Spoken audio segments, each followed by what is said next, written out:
Hello and welcome back to our Bible story time. I'm so glad that you came to join us today.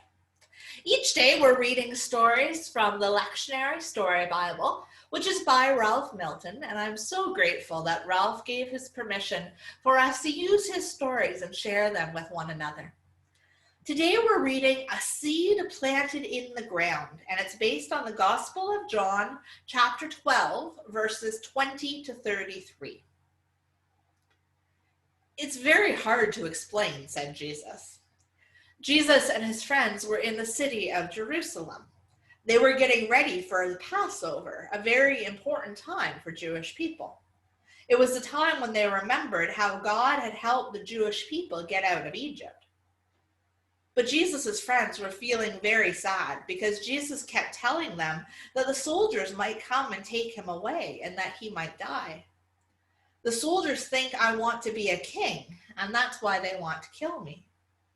Why don't we just get out of here, said Andrew. We could go back to Galilee and get away from all the soldiers. No, Andrew, said Jesus. It's so hard to explain, but I know that God doesn't want me to run away. God wants me to stay here, even if I'm killed. That doesn't make any sense to me, said Susanna. Come over here, said Jesus. They were walking near a garden where people were growing vegetables. Do you see these plants? Jesus asked. They're only tiny plants now, but do you know what will happen as they grow? Those are peas, said Andrew. When the plants get bigger, there will be lots of peas on the plant for people to eat. Then Jesus dug around the bottom of the plant. He pushed the soil aside so that Andrew and Susanna could see the roots of the pea plant.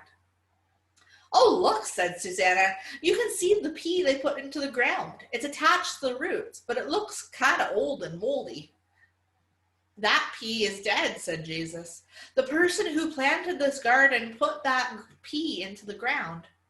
But it didn't just lie there under the ground.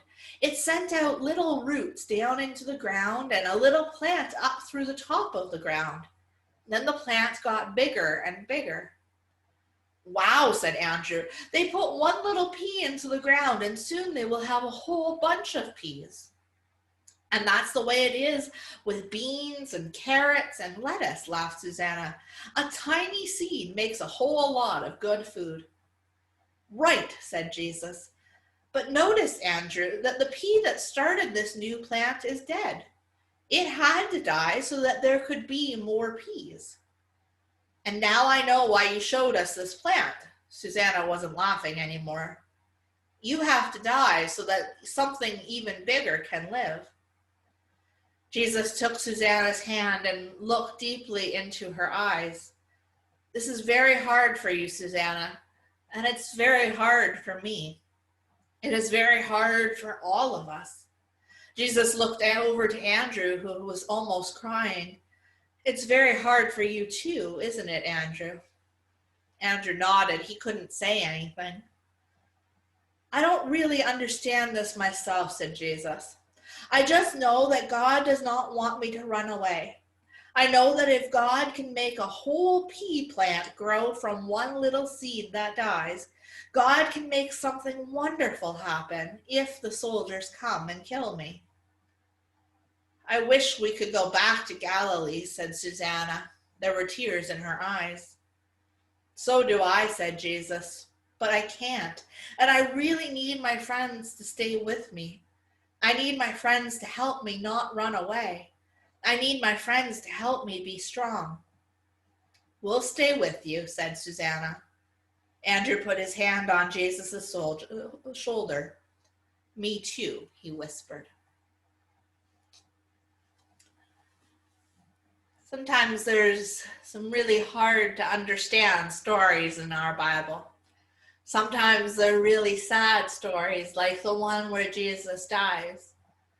But it's okay to be sad. It's okay not to understand. It's okay to ask questions. And so I hope if some of these stories make you think or make you feel something that you don't think you really want to feel, that you talk to somebody about it. Ask somebody who's an adult in your life who you trust. Maybe give me a call or talk to your parents or a friend or a teacher and talk about what is making you sad and what these stories can teach us. I'm so glad that you came to join us today, and I hope you'll be back again tomorrow when we have another story. Bye for now.